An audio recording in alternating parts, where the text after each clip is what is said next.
आता आज आपण नेक्स्ट चॅप्टर बघूया. That is chapter 10 offences relating to elections. That is section 171A to section 171I म्हणजे A to I असा हा आजचा इलेक्शनशी रिलेटेड ऑफेन्स आहे आणि हा अत्यंत महत्त्वाचा चॅप्टर आहे. हा LLMला सुद्धा आहे असा चॅप्टर आहे. म्हणजे ऑफेन्सेस अगेन्स्ट स्टेट आणि ऑफेन्सेस रिलेटिंग टू इलेक्शन हे दोन चॅप्टर LLMला सुद्धा आहेत आणि LLBला सुद्धा अत्यंत इम्पॉर्टंट आहेत. कारण त्याच्यामध्ये काय काय गोष्टी येतात तर ब्रायबरी. आपल्याला ब्रायबरी तर आता माहितीच आहे, लाच घेणं देणं हे जे आहे हे त्याच्यात येतं. अनड्यू इन्फ्लुएन्स म्हणजे इलेक्शनशी रिलेटेड होणारा अनड्यू इन्फ्लुएन्स आणि पर्सोनेशन. काल आपण पर्सोनेशन लोकसेवक म्हणजे पब्लिक सर्वंटच्या बाबतीत बघितलं, तसाच related to election personation related to election. आणि शिवाय कॅन्डिडेटची डेफिनेशन आहे तर कोणाला कॅन्डिडेट म्हणायचं, इलेक्ट्रोल राईट काय काय आहेत इलेक्शनच्या वेळेचे, हे सगळ्या गोष्टी ह्याच्यामध्ये एक्सप्लेन केलेल्या आहेत. सो आपण बघूया 171A definition of a candidate आणि इलेक्ट्रोल राईट हे त्याच्यामध्ये बघूया. त्यातली कॅन्डिडेटची डेफिनेशन आहे. For the purpose of this chapter, candidate means a person who has been nominated as a candidate at election.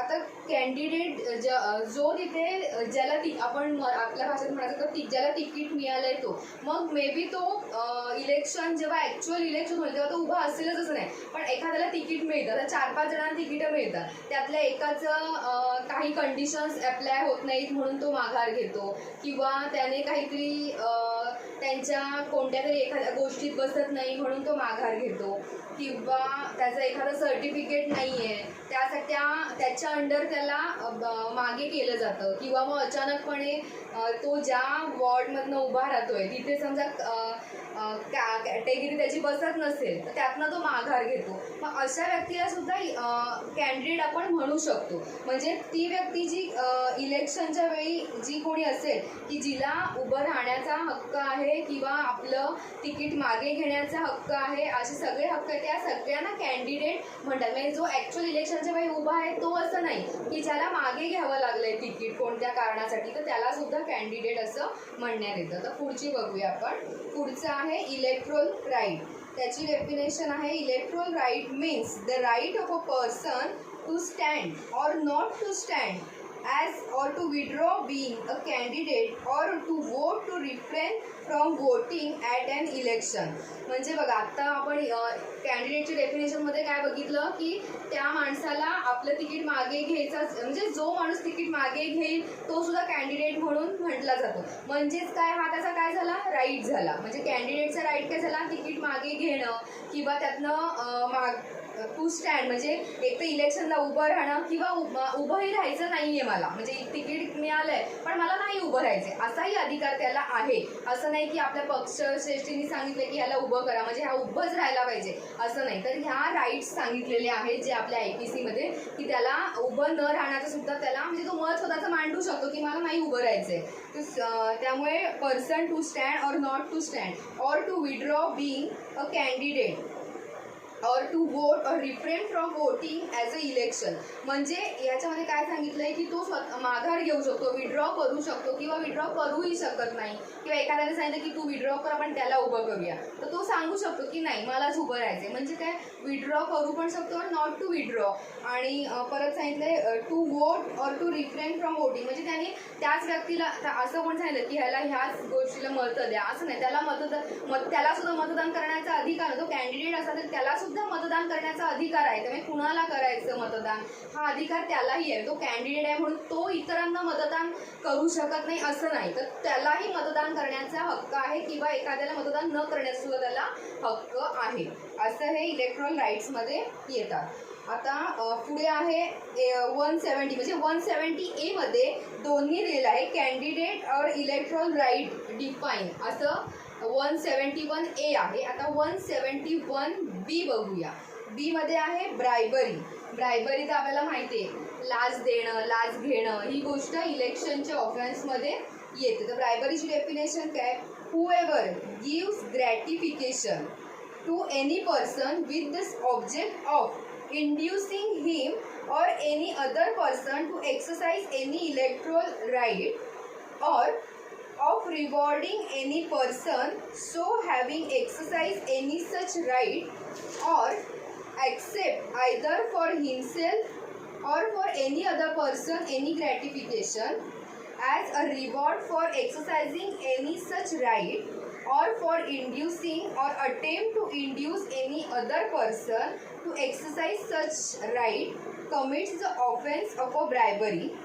त्यातलं हे झालं पहिलं. म्हणजे काय की जो कोणी ग्रॅटिफिकेशन स्वीकारतो किंवा ग्रॅटिफिकेशन स्वीकारायला त्याला इंड्यूस करतो किंवा एखादा तर तुला बक्षीस देतो की हां चल तू मला ह्याच्यात मतदान केलंस ना मी तुला एक बक्षीस रिवॉर्डिंग करतो किंवा त्याला ते इंड्यूस करतो एखादा जो कोणी व्यक्ती. म्हणजे हे सगळं लाचलुचपतमध्ये येतं. इलेक्शन करायचं किंवा इलेक्शन अरेंज करणं किंवा आपण स्वतः वोट करणं हे काय आहे स्वतंत्र एका व्यक्तीचं किंवा म्हणजे ॲज अ ह्युमन बिंग हा आपला पर्सनल राईट आहे. म्हणजे कुणाला मतदान करायचं कशा प्रकारे मतदान करायचं हे आपल्यावर असं. कोणीतरी पैसे दिले म्हणून त्या व्यक्तीला मतदान करायचं हे चुकीचं आहे. म्हणून हे कशामध्ये येतं तर ब्रायबरीमध्ये ह्या सगळ्या गोष्टी येतात. आता थोडक्यात ब्रायबरीचं आपण बघूया. ब्रायबरी म्हणजे काय आणि हां ग्रॅटिफिकेशन त्यांनी एक नोट दिली आहे की म्हणजे gratification does not mean only pecuniary gratification but it includes any gratification in favour etcetera whatever it may be. म्हणजे ग्रॅटिफिकेशन म्हणजे फक्त पैशाच्या स्वरूपात नाही तर इतर कोणत्याही स्वरूपात की तू मला मतदान कर मी तुझं काहीतरी बांधून देतो तुला गाडी देतो किंवा तू मला चांगला कार्य करतायस तू मला एवढे 100 मतं दे मग मी तुला म्हणजे असं कोणत्याही प्रकारचं जर एखाद्या माणसांना जर तुम्ही इंड्यूस करत असाल किंवा काहीतरी ग्रॅटिफिकेशन देण्याच्या स्वरूपात इतर कोणतीही वस्तू देत असाल तर ते लाचलुचपतमध्ये म्हणजेच ब्रायबरीमध्ये ह्या गोष्टी येतात. आता थोडक्यात काय ब्रायबरी म्हणजे giving or accepting a gratification either as a motive or reward to any person either to induce him to stand or not to stand as a candidate to withdraw from being a candidate or to vote or refrain from voting as an election. It also includes offer or agreement to give or offer to attempt to procure a gratification for any person. म्हणजे आपल्यासाठी जरी gratification आपण घेतलं किंवा दुसऱ्या माणसासाठी जरी आपण घेतलंय की मी त्याला देतो आणि त्याला पण वोट करायला भाग पडतो म्हणून सुद्धा जर स्वीकारलं आणि म्हणून सुद्धा दिलेल्याला सुद्धा ब्रायबरी लागतो स्वीकारणाऱ्याला सुद्धा ब्रायबरी सेक्शन लागतो म्हणजे ब्रायबरीचं सेक्शन लागतो. ही ब्रायबरीची डेफिनेशन आहे. आता 171C मध्ये आहे अनड्यू इन्फ्लुएन्स. आता बी मध्ये होतं ब्रायबरीची डेफिनेशन होती.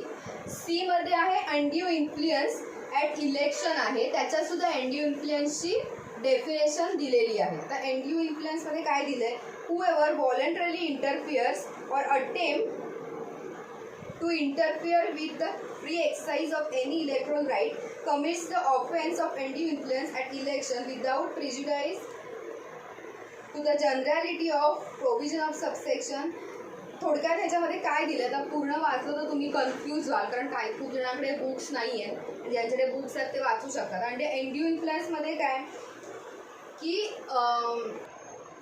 तर अनड्यू इन्फ्लुएन्सच्या डेफिनेशनमध्ये थोडक्यात असं दिलं आहे की डेफिनेशनमध्ये त्यांनी फक्त पॉईंट्स नमूद केले की काय काय गोष्टी डेफिनेशनमध्ये येतात. तर अनड्यू इन्फ्लुएन्समध्ये काय सांगितलं आहे की एखादा उमेदवार असेल किंवा मतदार असेल ज्याला काही उगाचच जर कोणी त्रास देत असेल किंवा त्याचे जे काही हक्क आहेत त्याच्यात जर कोणी भंग करत असेल किंवा ते हक्क अतिशयोक्तीने वापरायला जर कोणी भाग पडत असेल तर असे ह्या गोष्टी ह्या डेफिनेशनमध्ये अनड्यू इन्फ्लुएन्सच्या डेफिनेशनमध्ये हे एक्सप्लेन केलेलं आहे की किंवा त्याला कोणत्याही प्रकारचं नुकसान करत असेल किंवा मतदार किंवा उमेदवाराच्या कोणताही व्यक्ती आता जसं की त्याला सुद्धा नुकसान पोहोचत असेल तर हे सुद्धा अनड्यू इन्फ्लुएन्समध्ये सांगितले. आता कोणताही व्यक्ती म्हणजे कोण जर आता एका खूप म्हातारे लोक असतील आणि त्यांना जर त्यांच्या घरातले नातेवाईक तिथपर्यंत नेत असतील आणि त्या व्यक्तीला जर कोणी त्रास देत असेल किंवा तुम्ही हेच मतदान करा तुमच्या जे कोणी आई वडील आहेत म्हातारे त्यांना हेच मतदान करायला भाग पडा म्हणजे त्या व्यक्तीला सुद्धा कोण त्रास देत असेल तर ते सुद्धा अनड्यू इन्फ्लुएन्समध्ये त्याच्यामध्ये डेफिनेशन दिलेली आहे. आता त्यानंतर 171D पर्सोनेशन ॲट इलेक्शन्स म्हणजे काय तर थोडक्यात त्याच्यामध्ये काय की परत तोतेगिरी आपण जे की डुप्लिकेट तिकडे डमी म्हणून काही जणांना करतात म्हणजे कशामध्ये की जे उमेदवार आहेत त्यांना डमी म्हणून त्याच्यामध्ये घेतलं जातं. म्हणजे काय काय बोगस मतदान होतो म्हणतो ना आपण, तर त्याला पर्सोनेशनमध्ये शिक्षा सांगितलेली आहे. तर त्याच्यात त्यांनी असं दिले, whoever at the election applies for a voting paper or votes in the name of any other person, whether living or dead, or in fictitious name, or who having voted once at such election applies at the same election for a voting paper in his own name, and whoever abets, procure or attempt to procure the voting by any person in any such way commits the offense of personation at an election. म्हणजे काय सांगितलंय की जो कोणी कोणत्याही व्यक्तीच्या नावाने, मग ती मयत असेल किंवा जिवंत असेल, त्याच्या नावाने बोगसरित्या जर कोणतीही गोष्ट इलेक्शनमध्ये केली, आता खूप असे असतात की 3-4 वेळा नावं बदलून वेगवेगळे आधार कार्ड करून मतं जास्त मिळावे म्हणून हा असा बोगसपणा खूप चालतो इलेक्शनमध्ये. आपल्या सगळ्यांना माहिती आहे, त्यात आता वेगळं काही मी एक्सप्लेन करू शकत नाही, तुम्हाला सगळ्यांना माहिती आहे. तर असे जे प्रकार चालतात तर ते होऊ नये ह्यासाठी काळजी घेणं गरजेचं असतं. असे जे प्रकार होतात ते ह्या सेक्शन खाली येतात. पर्सोनेशनच्या डेफिनेशनमध्ये हे सांगितलंय. पण त्याच्यात असं एक त्याच्यात अपवाद असा आहे की एखादा जो मतदार असतो, जो उभा राहतो, त्याच्या बदली आपण डमी उभा करतो. तर डमी उभा करण्याचा अर्थ काय आहे, जर एखाद्याचा काही प्रॉब्लेम झाला ऐनवेळी, म्हणजे मिळालंय तिकीट ॲक्च्युली मला, पण माझा डमी पण मी सेम टाईम उभा करावा लागतो म्हणजे आपल्या मतदानाच्या वेळी असा रूल आहे की डमी सुद्धा आपल्याला उभा करावा लागतो. मग डमी का उभा करतात? सपोज आता जेव्हा कागदपत्रांचं व्हेरिफिकेशन येतं, म्हणजे तिकीट समजा मला मिळालंय, मग माझं व्हेरिफिकेशनच्या वेळी कागदामध्ये माझ्या काहीतरी डिफरन्स त्यांना दिसून आला, काहीतरी मिस्टेक दिसून आली, मग तुम्ही की तुम्ही आता उभं राहू शकत नाही. आणि तेव्हा टाईम जो स्पॅन असतो तर ते खूप कमी असतो, त्यामुळे मग आता मला त्यातनं रद्द व्हावं लागतं. मग माझ्या बदली जो माझा डमी म्हणून उभा राहिलेला असतो तर त्याच्यामध्ये तिकीट त्याला मग उभं करतात ॲक्च्युअलमध्ये. मग अशा वेळी डमी उभं करणं किंवा अशी जर पर्सोनेशन झालं तर त्याला शिक्षा नाही आहे. पण जर कोणी एखाद्याचं खोटं नाव बदलून जिवंत मेलेल्या माणसाला जिवंत करून त्याच्याने मतदान करत असेल तर ते पर्सोनेशनमध्ये येतं. पण जे मी म्हणते की डमी उमेदवार पण उभा करतात आणि त्याला म्हणजे तो तिथे उभा राहतात, ते रूल आहे तसं करणं, म्हणून ते तिथं उभा राहतो, तर ते ह्याच्यामध्ये येत नाही असं त्यांनी एक खाली सांगितले. आता 171E हे काय आहे? Punishment for bribery. आपण ब्रायबरीचं तर ऑलरेडी डेफिनेशन बघितली, लाचलुचपत म्हणतो. तर त्याला ती होती काय? बी होती, सेक्शन बी मध्ये होती ती ब्रायबरी. आणि आता ही सेक्शन 171E मध्ये पनिशमेंट फॉर ब्रायबरी सांगितलेली आहे. तर ते आहे 1 वर्षापर्यंतची शिक्षा आहे, सोबत फाईन किंवा दोन्हीही. असं म्हणजे एक तर फाईन किंवा इम्प्रिझनमेंट किंवा दोन्हीही अशा गोष्टी त्याच्यामध्ये सांगितलेल्या आहेत. त्यानंतर डी आहे, ई बघितला आपण. ई नंतर आता एफ आहे. एफमध्ये आहे punishment for undue influence at election, ह्याची पनिशमेंट सांगितलेली आहे. डी मध्ये ब्रायबरीची सांगितली आहे, ई मध्ये ब्रायबरी सांगितली आहे, एफमध्ये अनड्यू इन्फ्लुएन्ससाठी पनिशमेंट सांगितलेली आहे. तर ती आहे, ती सुद्धा 1 वर्षापर्यंत किंवा फाईन किंवा दोन्हीही अशा प्रकारे एफमध्ये डेफिनेशन सांगितलेली आहे. त्यानंतरचा सेक्शन आहे जी आहे false statement in connection with an election. म्हणजे जर आपण कोणतंही खोट्या पद्धतीने जर आपण काही बोललो किंवा असे कोणते स्टेटमेंट केले असतील तर त्याच्यामध्ये याला शिक्षा आहे. तर हे काय सांगितलंय? Whoever with intent to affect the result of an election makes or publishes any statement purporting to be a statement of fact which is false and which he either knows or believes to be false or does not believe to be true in relation to the personal character or conduct of any candidate shall be punished with fine.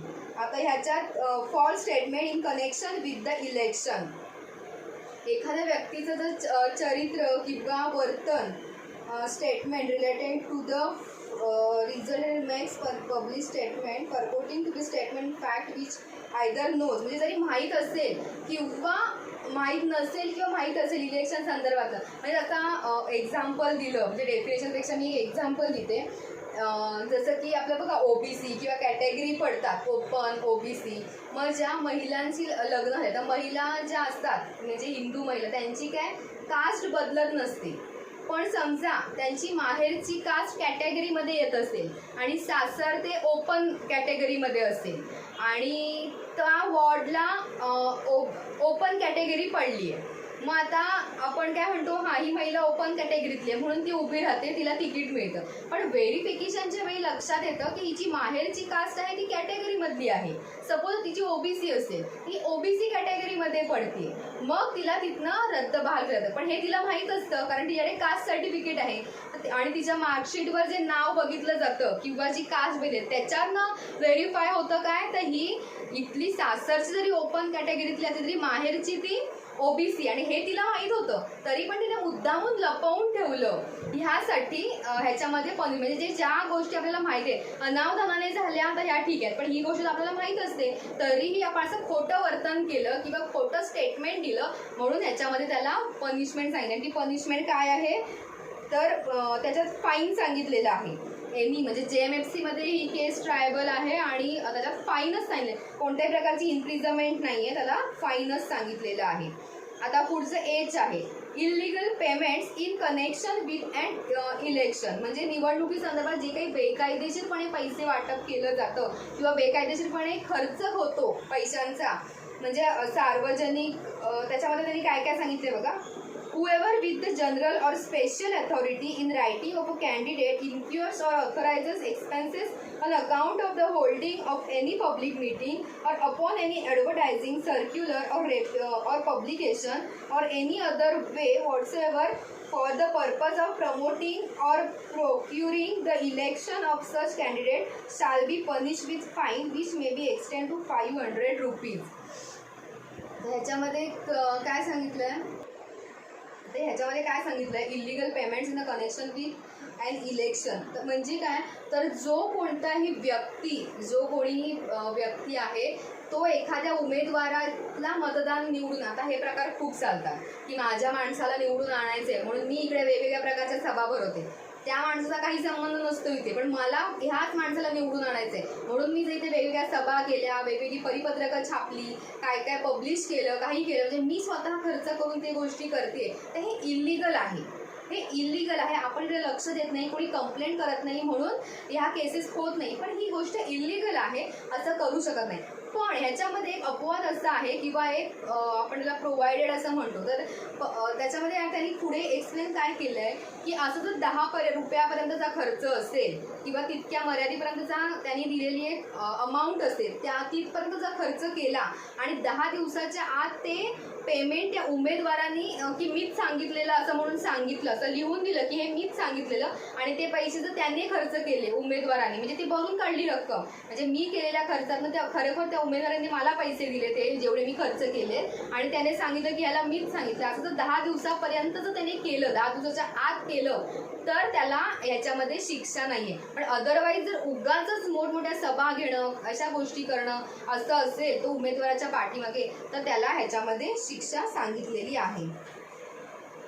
आता last section आहे that is I, failure to keep election amount, म्हणजे हा जो इलेक्शनचा जो काही खर्च आहे त्याची हिशोब न ठेवणं किंवा त्याच्यात काहीतरी चूक करणं, तर याला सुद्धा फाईन 500 रुपयापर्यंतचा फाईन सांगितलेला आहे आणि JMFC ट्रायबल आहे. तर ह्यात काय सांगितलं आहे की जो कोणी त्या संदर्भातले खर्च, आपण बघा आता हल्ली काय त्यांना पार्टी वगैरे देतात की हां ह्या कार्यकर्त्यांना पार्टी देणं, हे देणं, कधी कधी कार्यकर्ते सुद्धा त्या उमेदवाराचा फायदा घेतात आणि पैसे नको त्या गोष्टींवर उधळले जातात. मग त्याचा ॲक्युरेट जर तुम्ही हिशोब दिला नाही म्हणजे ते गोष्टी करणं तर चुकीचंच आहे, पण मग खर्च कुठे केला आता हे सांगायचं नाही. आणि मग ॲक्च्युली खर्च कशासाठी असतो, आता आधीचा पण जो आपला सेक्शन होता पैशाच्या संदर्भातला, आता ॲक्च्युली पैसे जे दिले जातात ते कशासाठी असतात, आपले जे बूथ आपण उभे करतो ना, इलेक्शन बूथ जे उभे करतो, तर त्यासाठी ॲक्च्युली कार्यकर्त्यांना पैसे दिले जातात, पण त्याचा हिशोब उमेदवाराला देणं गरजेचं असतं. पण आपण जो हिशोब दिला नाही किंवा चुकीचा हिशोब दाखवला तर त्याच्यामध्ये अशा लोकांना शिक्षा, जो कोणी असं करेल तर त्या व्यक्तीला शिक्षा होते. त्यामुळे पैसे वाटप करतात म्हणजे ती चूक करतात किंवा तो गुन्हा आहे असं नाही. तर एखादा मुद्दामून माहीत असून सुद्धा पैसे वाटप करत असेल एखाद्या व्यक्तीला तर ते चुकीचं आहे. पण आपण पैसे वाटप करतात पण कशासाठी? कारण कार्यकर्त्यांना सुद्धा खर्च येत असतो ना प्रचाराच्या दरम्यान. ते स्वतःची गाडी काढतात प्रचाराच्या वेळी, कारण उमेदवाराला सुद्धा माणसांची गरज आहे प्रचार करताना. मग ह्यावेळी ठीक आहे. किंवा बूथ उभारणं हे जे खर्च असतात बारीक सारीक, किंवा आपण सभा वगैरे ठेवतो आणि त्याच्यात मंडप घालतो, मग हा खर्च काय स्वतः उमेदवार नाही करू शकत. मग तो मुलांना पैसे देतो कार्यकर्त्यांना आणि त्यांना ते करायला सांगतो. त्यामुळे ह्याला तुम्ही इलिगल म्हणू शकत नाही. आपण याला हे लिगल आहे. पण ह्याच्या व्यतिरिक्त जर काही चुकीचा हिशोब कोणी करत असेल किंवा ठेवत असेल किंवा देत असेल तर त्यामध्ये ह्या सगळ्यामध्ये शिक्षा सांगितलेली आहे. तर अशा प्रकारे हे सगळे आपण पॉईंट्स आज इलेक्शनचे क्लिअर केले. इम्पॉर्टंट चॅप्टर जरा वाचून बघा, खूप गमतीशीर आहे हा चॅप्टर. तुम्हाला कळेल की आपल्याला आता काय चालतं आणि ह्या सगळ्या ज्या गोष्टी चालतात की ज्याचं आपण दुर्लक्ष करतो. आता बरं तुम्हाला असंही वाटेल की ह्या सगळ्या गोष्टी आपले सर्रास चालतात इलेक्शनच्या वेळी, मग ह्यात का पनिशमेंट होत नाही किंवा का म्हणजे इलेक्शनच्या वेळी ह्या गोष्टी का कोर्टात दाखल होत नाही. तर जर कोणी कंप्लेंट केली नाही तर ती गुन्हा आहे कसं करणार? तुम्ही जर कंप्लेंट केली तर तो गुन्हा दाखल होईल ना. हा गुन्हा होताना आपल्याला दिसतोय पण आपण फक्त बघतो, आपण कधी पोलिसांना जाऊन कंप्लेंट करत नाही, म्हणून ह्या केसेस दाखल होत नाही. पण ह्या सगळ्या गोष्टींना इथे आपल्या IPC मध्ये शिक्षा सांगितलेली आहे. ऑफेन्सेस आहेत म्हणजे ह्या गोष्टी ह्या ऑफेन्स आहेत, हे IPCने सांगितलं आहे पण आपण त्याचा वापर करत नाही. आणि जर तुम्ही बघितलं तर इलेक्शन आलं किंवा इलेक्शन झालं की माझं मतदान खोटं झालं, बोगस झाली मतदान, मला खरं तर या वॉर्डानं मतं पडणार होती, इलेक्शन मशीनमध्येच काहीतरी गडबड होती, ह्या सगळ्या हे आहेत त्या कोर्टात दाखल होतात. खूप केसेस दाखल होतात. एखादा बोगस मतदार उभा राहिलेला असतो. आत्ता पण मतदान इलेक्शन झाल्यानंतर खूप अशा गोष्टी कोर्टात दाखल झाल्या की मशीन बोगस होती, ते खोटेपणा केला होता, मशीन सगळं मतं त्यांनाच मिळत होती. अशा कोर्टात केसेस दाखल होतात. शिवाय एखादा म्हणजे ते जसं मी OBCचं उदाहरण दिलं कॅटेगरीचं, तर त्या स्त्रीवर सुद्धा दाखल होतो गुन्हा की हिने असं खोटेपणा केला वगैरे. ह्या गुन्हे दाखल होतात. हे गुन्हे आपल्याला फक्त माहीत नसतं किंवा ते तेवढे त्या प्रमाणात स्प्रेड होत नाही, पण अशा प्रकारचे गुन्हे हे कोर्टामध्ये दाखल होत असतात. तर हे सगळं ह्याच्यामध्ये प्रकार आहेत. कॅन्डिडेट म्हणजे कोण, इलेक्ट्रल राईट आपण बघितले की ज्याला मतदान करण्याचा पण अधिकार आहे, मतदार म्हणून उभं राहण्याचा अधिकार आहे, तो विड्रॉ होऊ शकतो या सगळ्या केसमधनं. त्यानंतर ब्रायबरी, लाचलुचपत आपल्याला माहिती आहे. इंड्यू इन्फ्लुएन्स, जो कोणी चुकीचं करेल, एखाद्याला जबरदस्ती करेल तर ते इंड्यू इन्फ्लुएन्समध्ये येतं. पर्सोनेशन की जो खोटेपणा करेल, खोटे उमेदवार म्हणून किंवा जे मतदार आहेत ते खोटे आणणं, आधार कार्ड त्यांची कार्ड सगळी खोटी बनवून घेणं आणि त्यांना उभं करणं, ते पर्सोनेशनमध्ये येतं. पैशाचा हिशोब न लागणं, न ठेवणं, हे सुद्धा याच्यामध्ये येतं. हे अशा प्रकारे ऑफेन्सेस आहेत इलेक्शनच्या अंडर. सो हा 10वा चॅप्टर आपला संपला.